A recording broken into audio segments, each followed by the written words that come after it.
Tuangalie kwenye tahariri ambapo mkutano wa usalama wa Munich wa 2026 umeacha maswali mazito kuhusu nafasi ya Afrika katika ajenda ya usalama wa dunia, wakati vita vya Ukraine na mzozo wa Mashariki ya Kati vikipewa uzito mkubwa. Migogoro ya Sudan, mashariki mwa DRC na ukanda wa Sahel imeonekana kusukumwa pembeni. Je, Afrika bado haitazamwi kama mhimili muhimu wa usalama wa kimataifa? Na Umoja wa Afrika uko wapi katika kusukuma ajenda ya bara hili? Hii ni tahariri inayochambua mwelekeo huo. Naye Shisia Wasilwa na kina cha tahariri hiyo. Mkutano wa usalama wa Munich mwaka 2026 umeibua mjadala mzito na wa msingi kuhusu nafasi ya Afrika katika ajenda ya usalama wa kimataifa. Wakati viongozi wa dunia wakikutana katika jukwaa hilo maarufu la kimkakati, ajenda kuu ilitawaliwa na vita vya Ukraine na mzozo wa Mashariki ya Kati. Hata hivyo, migogoro inaendelea barani Afrika, hususan nchini Sudan, mashariki mwa Jamhuri ya Kidemokrasia ya Kongo na eneo la Sahel, ilionekana kusukumwa pembeni. Swali la kujiuliza ni hili: je, damu ya Mwafrika ina thamani ndogo kuliko ile ya bara jingine, au bado dunia inaiona Afrika kama pembezoni mwa siasa za kimataifa, eneo la misaada badala ya mshirika wa kimkakati?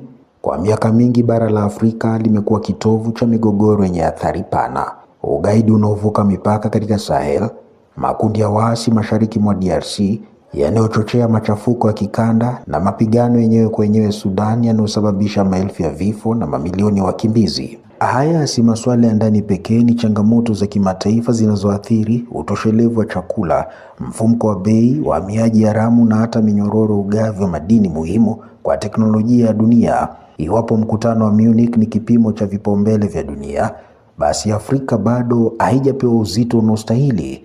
Ni kweli kwamba vita vya Ukraine vina athari kwa usalama wa Ulaya na usambazaji wa nishati, na mzozo wa Mashariki ya Kati una mguso wa kihistoria na kidini kwa mataifa mengi. Lakini je, kuendelea kupuuza moto unaowaka Afrika si kujenga bomu la muda linaloweza kulipuka na kuathiri dunia nzima?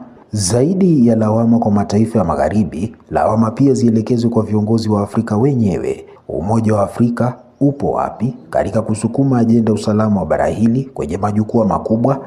Je, sauti yake inasikika kwa uthabiti au inazima katika mikutano isiyo na maamuzi ya kivitendo? Afrika ikiwa na watu zaidi ya bilioni 1.4, rasilimali lukuki na nafasi ya kimkakati katika siasa za dunia, haiwezi kuendelea kuwa mtazamaji katika meza ambayo inapaswa kuwa mwenyeji mwenza.